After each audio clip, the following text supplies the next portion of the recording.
వీళ్ళకి ఒక రకమైన పరిచయం ఏర్పడింది. చెప్పాడు చందు చెప్పాడు ఎలా అని, షూటింగ్ స్పాట్లో ఏదో అమ్మాయి ఆమె శారీకి ఫైర్ అంటుకుందట, ఆమె అన్కాన్షియస్ అయిపోయిందంట. అప్పుడు ఇలా చేతితోటి ఆర్పేసి ఇది సినీ ఫక్కీ. అవునా, సినిమాటిక్ చెప్పాడా? సినీ ఫక్కీ సినిమాటిక్ గానే చెప్పాడు. కాకపోతే ఏంటంటే యాక్చువల్గా కలిసి మనకి సీరియల్లో ఏంటంటే క్యారేజ్లు అందరు కలిసి తినేవాళ్ళు, అందరూ కలిసి. ఇప్పుడు అందులో వెజ్ వాళ్ళు ఒక పక్కకి వెళ్తారు, నాన్ వెజ్ వాళ్ళు ఒక పక్కకి వస్తారు, అట్లా అట్లా కూర్చొని తింటా ఉంటారు. ఒకవేళ నాన్ వెజ్ వాళ్ళు ఒక దగ్గర ఉన్నారనుకో, ఒక ఐటమ్ వచ్చింది అనుకో, వాళ్ళు దాన్ని బాగా ఎంజాయ్ చేసి ఫ్రెండ్లీగా మాట్లాడుకుంటారు. వీడికి బాగా నచ్చింది, నేను ఇంకా బాగా వండుతానండి ఆవిడ చెప్పడం, ఎప్పుడైనా వండి తీసుకురండి అనడం, అది వండి మీరే ఇంటికి రండి అనడం, ఇట్లాంటి పరిచయాలు ఏర్పడతాయి కామన్ గా. అట్లా దగ్గర అవుతారు మనుషులు అంతే తప్పించి ఈ సినీ ఫక్కీలు అనుకోకుండా ఇలా చూశాను ఆవిడకి ఏదో అయింది నేను వెంటనే వెళ్ళి కాపాడాను ఇలా అనగానే ఆవిడ ఇలా స్థితి కప్పింది. ఇది చందు అంటే నిజంగా మేబీ జరిగినచ్చు కూడా ఇతను చెప్పిందే సినీ ఫక్కీలోనే చెప్పాడు. బట్ పరిచయం నార్మల్ గా ఏర్పడింది, దగ్గర అయ్యారు, కలిసి వెళ్ళడం కలిసి రావడం. ఆ పవిత్ర పిల్లలకు కూడా యాక్సెప్టబుల్ ఇతనితో. చిన్న పిల్లలకి ఏం తెలుస్తుంది? అనో పవిత్ర పిల్లలు పెద్దవాళ్ళే, 22-23 years పెద్దవాళ్ళు. ఓకే, పవిత్ర పిల్లలు పెద్దవాళ్ళు, ఆమె చాలా పెద్దది కదా. చందు పిల్లలు చిన్నవాళ్ళు, మనం మాట్లాడలేదు మరీ చిన్నవాళ్ళు. సో ఈయనకు కూడా పిల్లలంటే ఇష్టం. మీకు చందు మీకు పర్సనల్ కూడా పరిచయం అని చెప్పారు కదా, నాకెందుకో చందు ఇంటర్వ్యూ సుమన్ టీవీలో ఇచ్చినప్పుడు చేతి కట్టుకొని చూశాను, ఒక సైకలాజికల్ డిస్టర్బ్ క్యాండిడేట్ లాగా, ఒక పర్వర్టెడ్ క్యాండిడేట్ లాగా అనిపించాడు నాకు. మీరేమంటారు?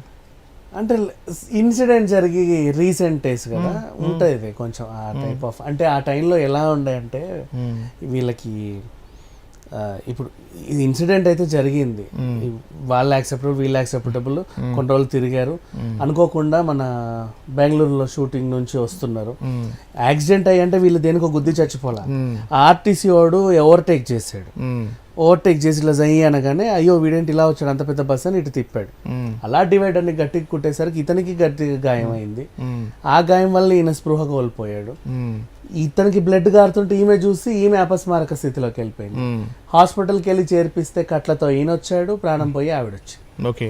ఈ విషయం బయట బాగా తెలిసిన తర్వాత ఆయన ఇంటర్వ్యూలు ఇవ్వడం స్టార్ట్ చేశాడు. రకరకాల ఛానల్స్ అందరూ మైకులు పెడుతున్నారు, ఆయన బాధ అంతా చెప్తున్నాడు, అడిగింది అడగడం, వాళ్ళు చెప్తారని చెప్పడం. నర్వస్ అవుతారు కామన్. నువ్వు రోజు ఇప్పుడు ఒక మైకుతో పోట్లా, పూటకు 4 మైకులు వస్తున్నాయి, అదే విషయం అడిగి ఎలా చనిపోయింది అలా చనిపోయింది సైకలాజికల్లీ డిస్టర్బ్ అవుతారు కామన్ అది.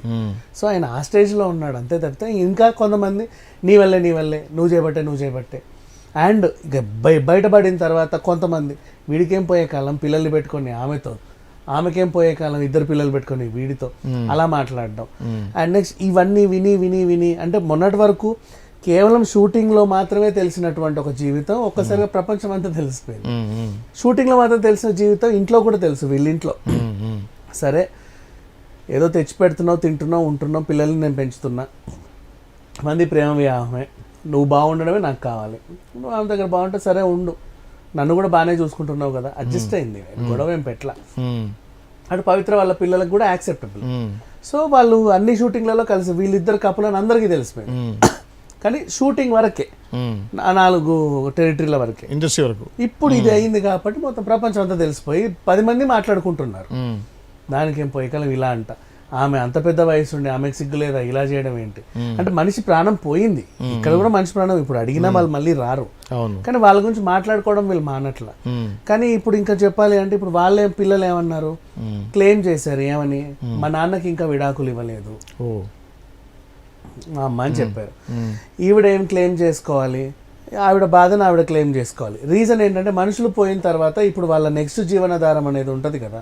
ఇప్పుడు మా నాన్నకి ఇంకా విడాకులు ఇవ్వలేని వాళ్ళు అలా క్లెయిమ్ చేసుకోవడం వల్ల, బ్లేమ్ కాదు అది క్లెయిమే చేసుకోవడం వల్ల వాడికి ఏదో బెనిఫిట్ ఉండే అంతే కదా. ఖచ్చితంగా ప్రాపర్టీ వచ్చేది పిల్లలకు వచ్చేస్తుంది, పిల్లల ద్వారా హస్బెండ్కి వచ్చేస్తుంది. ఇక ఈవిడ భయంలోనూ తప్పు లేదు, ఎందుకంటే అమ్మో వాళ్ళతో రిలేషన్ పెట్టుకున్నారు, ఆ పిల్లలకి ఎవడు లేడంటే తల్లి చనిపోయింది, కొంపైసి నా ఆస్తి ఏమైనా సగం తీసుకెళ్ళి వాళ్ళకి ఇస్తారా ఏంటి, నాకు పిల్లలు ఏమవ్వాలి అని చెప్పి ఈవిడ కూడా ధారాళంగా ప్రేమ ఒలకపోయాలి.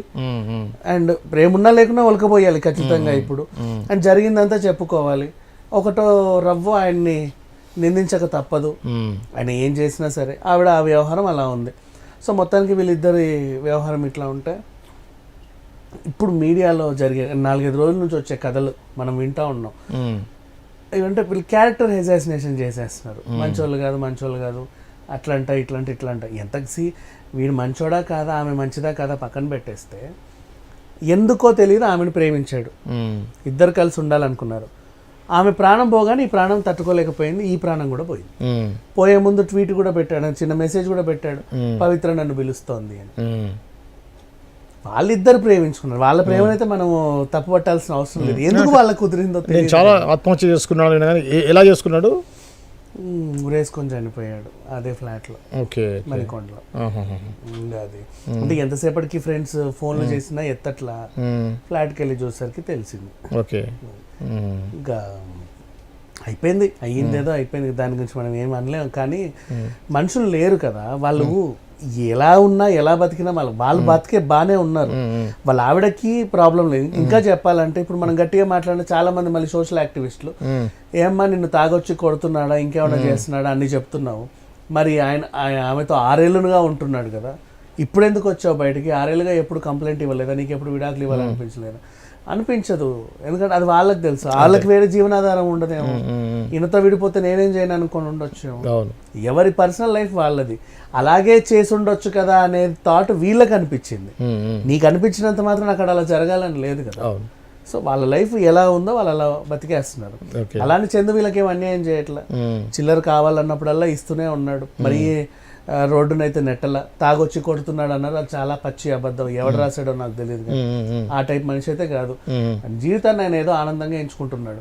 సరే తాగొచ్చి కొట్టేవాడు, ఎప్పుడు తాగాడు, ఎప్పుడు వచ్చి కొట్టాడు అని పొద్దున 5 గంటలకు పోతే రాత్రి 12 అవుతుంది రావడానికి.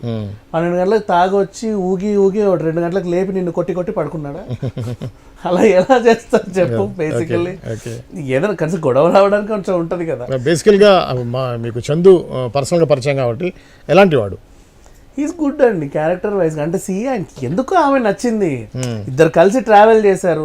ఆమె చెప్పింది నాకు ఆర్టిస్ట్ అవ్వాలని ఉంది చిన్నప్పుడే, నేను ఇలా అనుకున్నాను, అద్దంలో మొహం చూసాడు, నన్ను అప్పుడే వచ్చి పాటికి హీరోయిన్ అయ్యేదాన్ని, ఇప్పుడు నేను క్యారెక్టర్ ఆర్టిస్ట్ అయ్యాను, నాకేం తక్కువ, బాలేనా, మా ఇంట్లో వాళ్ళు చిన్నప్పుడే నాకు పెళ్లి చేశారు, 2 పిల్లలకి కన్నాను, నేను డైవర్స్ ఇచ్చి ఇప్పుడు ఆర్టిస్ట్ అయ్యాను, ఆ టైంలో నేను చాలా కష్టపడ్డాను, పాచి పనులు చేశాను, వీళ్ళని పోషించడానికి కూలి పనులు చేశానని చెప్తే ఎవరైనా కరగరు, అయ్యో పాపం అనరా, ఓ ఓదార్పు ఉండదా?